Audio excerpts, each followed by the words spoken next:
이 시간 말씀을 함께 보기를 소망합니다. 오늘의 말씀은 창세기 3장 23절부터 24절까지 말씀으로 제가 가지고 있는 성경으로는 구약 성경 5장 5면에 있습니다. 주보에는 23절로 제가 표기했는데 오늘 24절도 함께 봤으면 좋겠습니다. 창세기 3장 23절부터 24절까지 말씀을 우리 한 목소리로 합독하겠습니다. 여호와 하나님이 에덴 동산에서 그를 내보내어 그의 근원이 된 땅을 갈게 하시니라. 이같이 하나님이 그 사람을 쫓아내시고 에덴 동산 동쪽에 그룹들과 두루 도는 불칼을 두어 생명나무의 길을 지키게 하시니라. 아멘. 일본에서 많은 사람들을 울컥하게 만든 지하철 광고가 화제가 된 적이 있었습니다. 한국에서도 유명한 오다기리조라는 배우가 주연으로 나온 아빠와 딸의 풍경이라는 제목의 영상인데, 우리 말씀을 나누기 전에 우리 영상을 한번 보고 함께 많은 말씀을 나눠보도록 하겠습니다.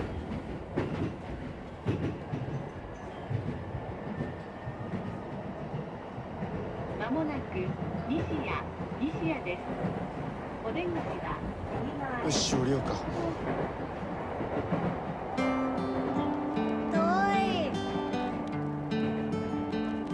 あっという間だよ。あ、ちょっと待って。セッションの1ページもたったの1ページで自分の人生のハイライトの1やきりのツイートのバズ見て君と出会った日のことを覚えてるよ。イヤフォン垂らしてこの曲を聴いていたよ。あれから数えて今日は何年目。キッチンにはハイライトとウイスキーグラス、どこにでもあるような家族の風景。7時には帰っておいでとフライパンマザー、どこにでもあるような家族の風景。友達の予定で東京何遠いな。のように遠いあっという間だよ。愛しそういだね。距離がここにはいつもあるよ。人はこれで時にどうしても時間を戻せたらとか言うね。でも誰も直せないか直せないんだな。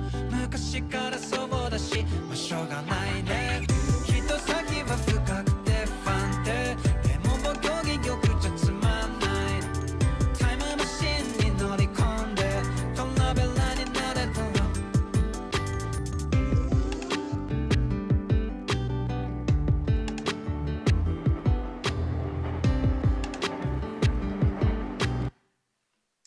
네, 자막이 잘 보였는지 모르겠는데 아빠와 딸이 도쿄라는 목적지를 향해 갈 때에 어렸을 때의 딸은 아빠와 동행해야지만 갈 수 있는 길, 도쿄라는 그 목적지에만 관심이 있어서 가는 길이 길게 느껴지는 반면에 아버지는 딸과 함께라는 사실 그 자체가 중요해서 목적지가 멀게 느껴지지 않았어요.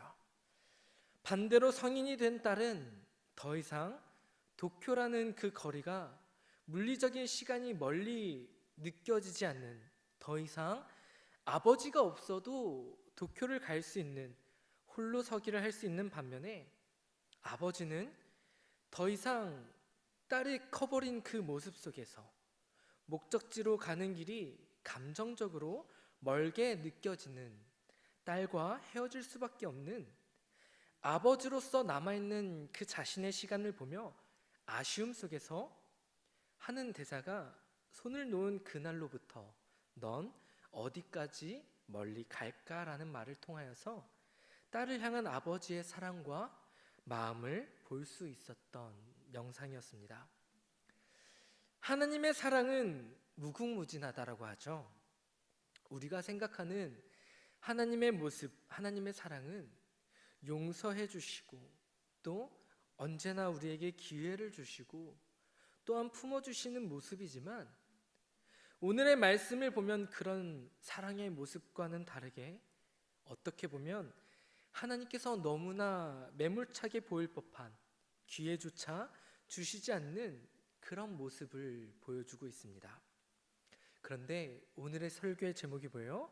바로 손을 놓는 그날로부터라는 제목이죠. 단편적인 하나님의 모습을 바라보았을 때 하나님의 모습 속에서 우리는 너무 과하고 또 섭섭함을 느낄 수 있을지 모르겠지만 사실 하나님께서 그렇게 행동하신 데에는 하나님의 마음은 우리의 생각과는 다르다는 것을 우리가 오늘의 말씀을 통하여서 깨닫기를 간절히 소망해 봅니다. 우리가 오늘의 말씀을 통하여서 참된 하나님의 사랑, 하나님의 계획을 깨달으며 우리가 그 사랑을 본받으며 살아가시기를 간절히 소망합니다. 오늘의 말씀을 쪼개면 두 개로 나눠볼 수 있을 것 같아요. 먼저는 하나님께서 에덴 동산에서 그를 내보냈다라는 것입니다. 23절 말씀에서는 내보내다라고 표현하고 있지만 24절 말씀을 보면 쫓아내다라고 표현하고 있어요. 사실 아담과 하와는 문맥상 보면 쫓겨난 것이 맞아요. 그런데 서론에서 말씀드린 것처럼 우리가 알고 있는 하나님은 인격적이시고 또 무조건적인 사랑을 하시는 분이세요. 비록 그들이 인류 최초로 하나님께 죄를 지었지만 그들이 먹은 것은 선과 악을 알게 된 그 열매였고 충분히 그들을 용서해 주실 수 있었을 법한 그런 하나님이었지만 하나님께서는 그들을 용서하시기보다 그들을 쫓아내셨다라는 것이죠. 그러나 우리가 생각해 보아야 하는 것이 바로 이 쫓겨나다라는 단어입니다. 예를 들어 우리 성도님들의 집에 도둑이 들면 어떻게 합니까? 어서 오세요 하고 맞이하지는 않죠. 도둑을 당장 쫓아냅니다. 집에 있는 모든 물건들을 다 던져서라도 도둑을 쫓아냅니다.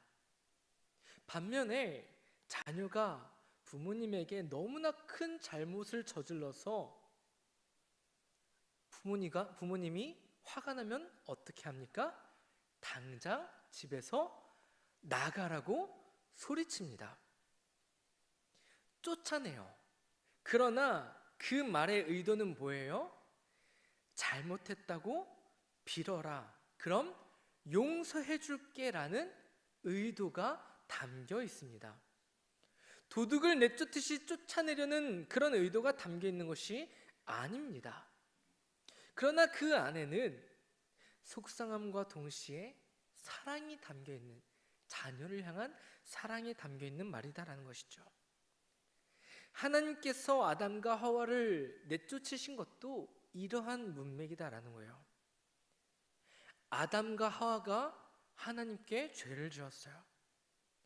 그 죄는 단순히 열매를 먹는 것이 아닌, 선악과 열매를 먹은 것이 아니라 바로 선과 악을 알게 되었다라는 거예요. 그 순간부터 더 이상 하나님과 함께하는 에덴 동산에서 그들이 머무를 수 없게 되었다라는 것이죠.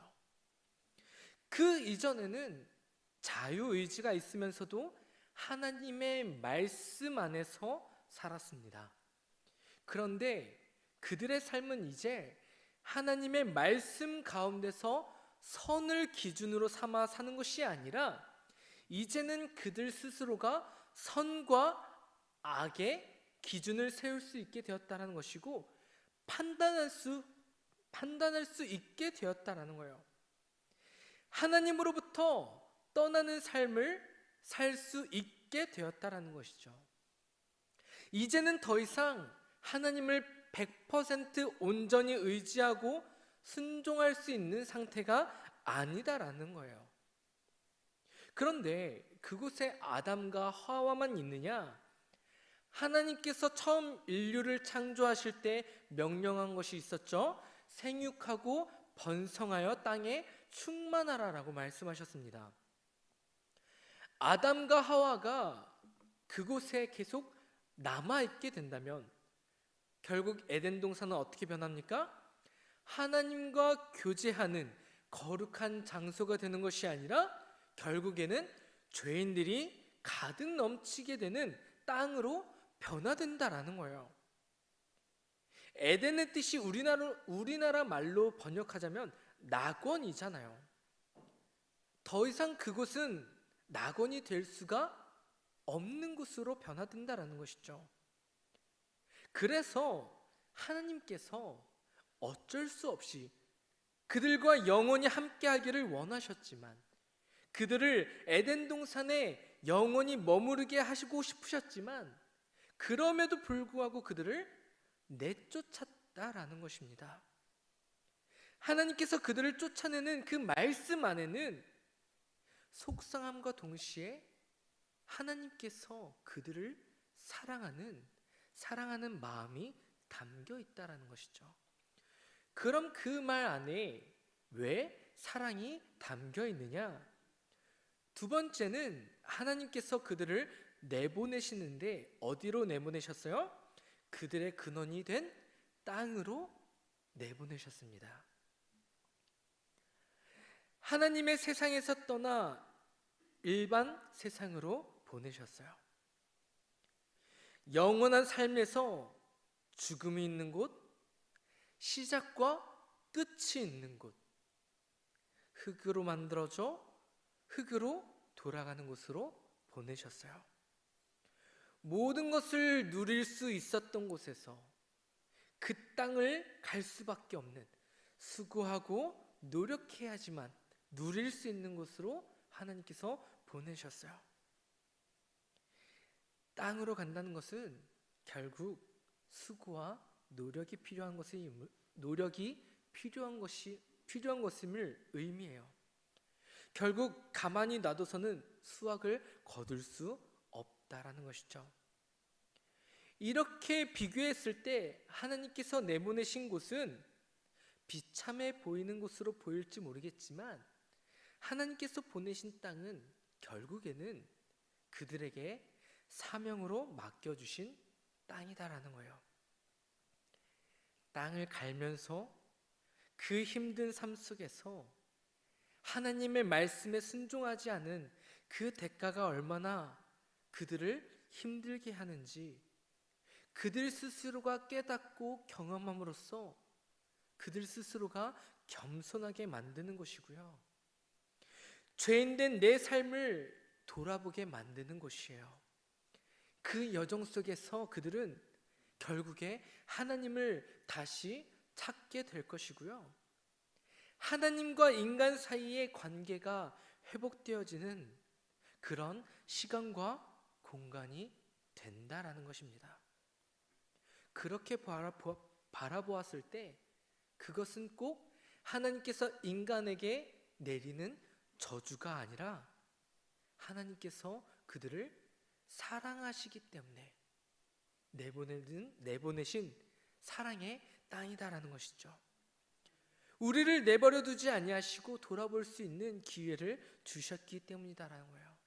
더 나아가 나중에는 이것이 죄악이 가득한 세상 가운데서 하나님의 구원 사역, 우리가 영생을 염원할 수 있도록 만드시고, 또한 하나님께서 우리를 사랑하신 것처럼 우리가 하나님을 모르는 이들에게, 하나님을 사랑을 모르는 이들에게 하나님의 사랑을 전할 수 있도록 위대한 사명을 우리에게 또한 맡기시는 사명의 땅으로 보내셨다라는 것입니다. 그렇기 때문에 우리는 이 땅에서의 삶이 감사할 수 있게 된 것이에요. 사랑하는 성도님들, 우리가 아담과 하와의 그 선악과 사건을 바라볼 때에 그때 그들이 먹지만 않았더라면 우리가 이렇게 힘들게 살지는 않았을 텐데 라고 생각할 수도 있겠지만, 그들의 죄로 인해서 우리가 하나님께 더 가까이 나아가려고 노력하는 것이고, 그렇기 때문에 하나님의 사랑이 우리에게 더욱더 체감되어지는 것입니다. 그럼 우리는 이렇게 힘든 시간을 보냈을 때에 하나님의 삶에는 변화가 있으실까요? 저는 어쩌면 가장 어려운 시간을 보내는 것은 결국은 사람들이기보다는 하나님이었을지도 모르겠어요. 우리가 앞서 보았던 영상을 보면 딸의 성장한 모습 속에서 아버지는 감정적으로 그 목적지가 멀게 느껴졌어요. 딸이 성장할수록 아버지를 찾지 않았고요, 어색한 모습을 보여주었잖아요. 그런데 딸의 모습과는 별개로 그럼에도 불구하고 아버지는 여전히 딸을 사랑하였어요. 하나님의 시간은 하루가 천년 같고 천년이 하루 같다고 하지만 영생에서 벗어나 죽을 수밖에 없는 존재, 영적으로 죽은 존재, 하나님과 사랑의 관계를 가질 수 없는 존재, 하나님을 떠난 삶 속에서 그것을 바라보시는 하나님은 어떤 감정이시겠습니까? 우리를 사랑하시기 때문에 우리가 돌아오기까지 기다릴 수밖에 없는 하나님, 우리가 하나님께로부터 돌아오기까지의 그 시간이 얼마나 길게 느껴지셨을까요? 하나님의 자녀들이 신음하고 고통받고 수고로운 삶을 보낼 수밖에 없는 그 모습을 바라보는 아버지의 입장은 과연 어떠하실까요? 아담과 하와의 삶의 모험은 에덴 동산에서 벗어나는 것으로부터 본격적으로 시작되지만 하나님의 구원 사역 역시 그들이 벗어나는 것으로부터 본격적으로 시작됩니다. 그것이 에덴 동산에 있는 생명나무를 그 누구도 취할 수 없도록 지키시는 것이고, 하나님의 아들이신 예수 그리스도를 보내실 계획을 세우시는 것이에요. 하나님께서는 표면적으로 볼 때에 하나님의 자녀의 손을 놓은 것처럼 보일 수 있겠지만, 하나님은 여전히 하나님의 자녀를 지켜주시고 또 보호하여 주시고 다시 만날 그날을 기대하며 소망하고 계십니다. 그런 의미에서 창세기 3장은 타락장만이 아니라 구원의 장이기도 해요. 요한계시록 마지막 장인 22장 20절 말씀을 보면 이렇게 말하고 있어요. 이것들을 증언하신 이가 이르시되 내가 진실로 속히 오리라 하시거늘 아멘 주 예수여 오시옵소서. 하나님께서는 우리의 죄로 인해서 에덴 동산에서 인간을 쫓아내시지만 결국 하나님께서는 우리를 지켜보고 계시고 하나님의 손을 놓은 그날로부터 우리가 어디까지 갈지 지켜보시며 우리를 올바른 길로 인도해 주셨고 결국은 우리를 영원한 생명의 길로 인도해 주시기 위해서 우리에게 직접 찾아오신다라는 것입니다. 이것이 하나님의 사랑이고 아버지의 마음이에요. 사랑하는 성도님들, 하나님께서는 언제나 우리와 함께 하십니다. 우리를 떠난 것 같이 보이지만, 우리를 쫓아내신 것 같지만 하나님께서는 에덴 동산에서 떠나 보내셨을 때에도 함께 하고 계셨고 여전히 우리와 항상 함께 하고 계시고 언제나 어디서나 늘 우리와 동행하고 계십니다. 우리는 주님을 만나는 길이 멀게 느껴지겠지만 그 길이 힘들고 또 수고롭고 고통의 길일 수도 있겠지만 그 길은 하나님도 동일하실 것이에요. 우리를 영원한 생명의 길로 인도하기까지의 시간, 우리와 떨어지는 그 시간이 멀게 느껴졌을 것입니다.